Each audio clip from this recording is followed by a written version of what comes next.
Hello students, welcome to Uma Maths, class 10 Samacheer syllabus, Algebra chapter 3. Exercise 3.8 oda first question la fourth subdivision. Question is find the square root. So find the square root question ku enna check pananum, ella term present ஆயிருக்கான்னு பார்க்கணும், arrange ஆயிருக்கான்னு பார்க்கணும். x ஓட powers வந்து descending or ascending பவர்ஸ்ல இருக்கான்னு check பண்ணணும். இங்க x power 4, அடுத்தது 3, அடுத்தது 2, அடுத்தது 1, அடுத்தது கான்ஸ்டன்ட். ஸோ அரேஞ்ச் ஆயிருக்கு, அதை அப்படியே எடுத்து எழுதிக்கிறோம். இப்போ ஃபர்ஸ்ட் டேர்ம் அதனோட ஸ்கொயர் ரூட் 121க்கு 11, x பவர் 4க்கு x பவர் 2, அது ரெண்டு பக்கம் எழுதியிருக்கோம். மல்டிப்ளை பண்ணி சப்ட்ராக்ட் பண்ணால் கட் ஆகிடும். அடுத்தது ரெண்டு டேர்மை பிரிங் டவுன் பண்ணியிருக்கோம். இப்போ இந்த கோஷன்ட்டுக்கு இன்ட்டு 2 போட்டால் coefficient மட்டும்தான் into 2, வேரியபிள் மாறாது. So 2 into 11 22x square. அடுத்தது இங்கே என்ன எழுதுகிறோமோ அதே தான் இங்கேயும் எழுத போகிறோம். அது எப்படி கண்டுபிடிக்கிறோம்னா உள்ள பை வெளியே. ஸோ உள்ளே இருக்கிற -198 டிவைடட் பை வெளியே இருக்கிற 22 டேபிள் தெரிஞ்சு கட் பண்ணணுங்கிற அவசியம் இல்லை. 2 டேபிளையே நம்ம கட் பண்ணிக்கலாம். அதுக்கப்புறம் 11 வரும், அப்புறம் 11 டேபிளில் கட் பண்ணிக்கலாம். இங்கே எக்ஸ்க்கு வந்து x cube by x square வந்து x வரும். இது 9 டைம்ஸ் போகுது. So -9x. அந்த -9x ரெண்டு இடத்துல எழுதியிருக்கோம். இங்கேயும் எழுதணும், இங்கேயும் எழுதணும். இப்போ -9x இது ரெண்டையும் மல்டிப்ளை பண்ணி இங்கே எழுதணும். ஃபர்ஸ்ட் டேர்ம் அதே தான் வரும், காப்பி பண்ணிக்கலாம். -9x into -9x போட்டால் minus into minus plus 9 9s 81x square வரும். இங்கே மட்டும் சைன் சேஞ்ச் பண்ணால் போதும். ஏன்னா இது ரெண்டு சேமாக இருக்குது, சேஞ்ச் பண்ணால் ஆட்டோமேட்டிக்காக கட் ஆகிடும். இங்கே மட்டும்தான் சேஞ்ச் பண்ணி இதை ஆட் பண்ணுமா சப்ட்ராக்ட் பண்ணுமான்னு செக் பண்ணணும். சேம் சைன் வருது, ஸோ ஆட் பண்ணணும். 264 சைன் வந்து மைனஸ் இருக்கிறனால மைனஸையும் ஆட் பண்ணால் மைனஸ் தான் வரும். அடுத்த ரெண்டு டேர்மை பிரிங் டவுன் பண்ணியிருக்கோம்.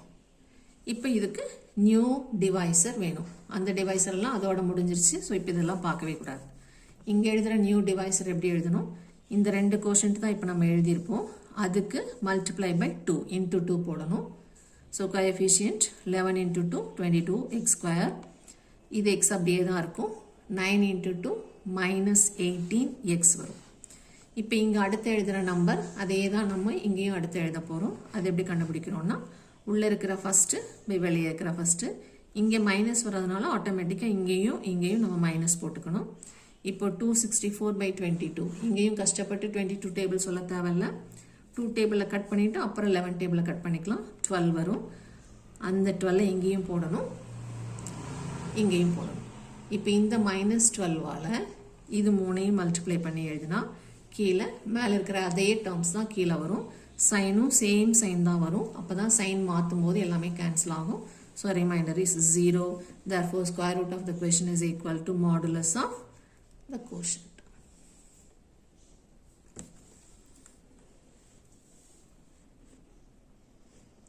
இப்போ செகண்ட் கொஷின் அதே மாடல் தான். ஆனால் அவங்களே பர்ஃபெக்ட் ஸ்கொயர்னு சொல்லிட்டு ஏபி கண்டுபிடிக்க சொல்லியிருக்காங்க. பர்ஃபெக்ட் ஸ்கொயர்னு சொன்னால் மட்டும்தான் நமக்கு ரிமைண்டர் 0 வரும். ஸோ ரிமைண்டர் நம்ம 0ன்னு இப்போ தாராளமாக எடுத்துக்கலாம். அதை வச்சு ஏ என்ன பி என்னன்னு கண்டுபிடிக்கணும். ஸோ ஆஸ் யூஷுவல் செக் பண்ணிக்கலாம்.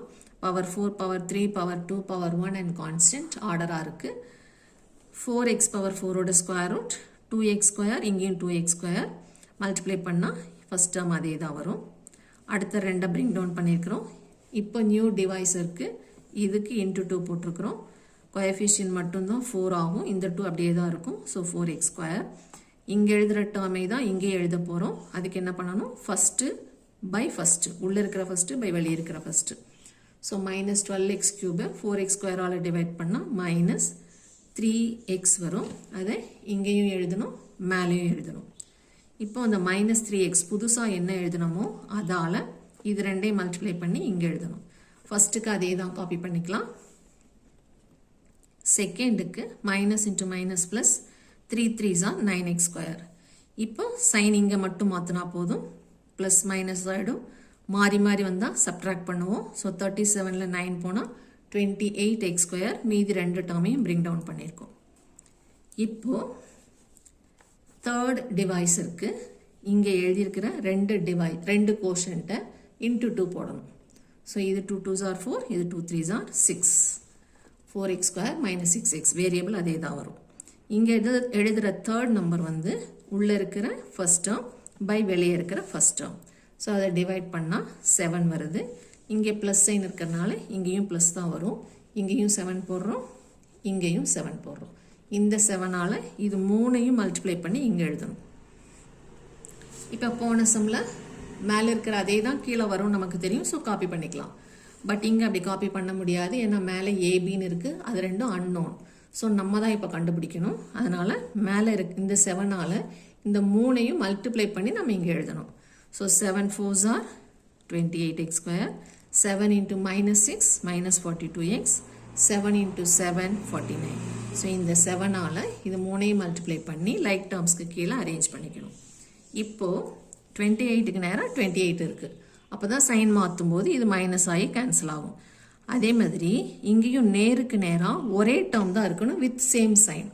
அப்போ இங்கே ப்ளஸ் பி இருந்து இங்கே மைனஸ் 42 இருந்தால், தட் இஸ் எக்ஸோட கோஎஃபிஷியன்ட்ஸ் ரெண்டையும் ஈக்குவேட் பண்ணுறோம். ஸோ இங்கே எக்ஸுக்கு மைனஸ் 42னா இங்கே எக்ஸோட பிக்கும் அதே மைனஸ் 42 தான். சைனை மாற்றி ப்ளஸ் 42 போட்டுறாதீங்க. ஒரு வேல்யூக்கு ஒரு மார்க்கு 2 மார்க்கு போயிடும். அதேமாரி இங்கே ஏக்கு நேராக 49 இருக்குது. So A is equal to 49. அதுக்கு முன்னாடி ரீசன் என்ன எழுதணும்? Since it is a perfect square the reminder will be 0. இங்கே 0 வரணும்னா இது ரெண்டும் கேன்சல் ஆகணும். இது ரெண்டும் கேன்சல் ஆகணும்னா இங்கே இருக்கிற நம்பரே தான் இங்கே இருக்கணும். அப்போ தான் சைனை மாற்றும் போது கேன்சல் ஆகும். நீ இப்போவே மாற்றி அந்த நம்பரை மேலே போட்டுறக்கூடாது. கீழே என்ன இருக்கோ நேருக்கு நேராக எக்ஸுக்கு கோஎஃபிஷியண்ட்டாக என்ன இருக்கோ அதை அப்படியே எழுதணும். கான்ஸ்டன்ட்டுக்கு இங்கே கான்ஸ்டன்ட் என்ன இருக்கோ அதை அப்படியே எழுதணும்.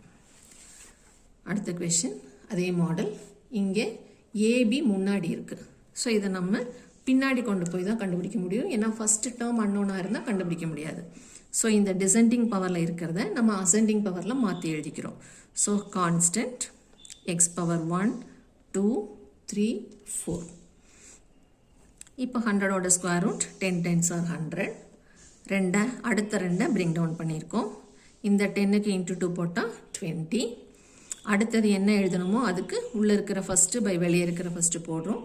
220x divided by 20 is 11x. 0 0 cut பண்ணிவிட்டு 2 டேபிளில் கட் பண்ணிக்கலாம்.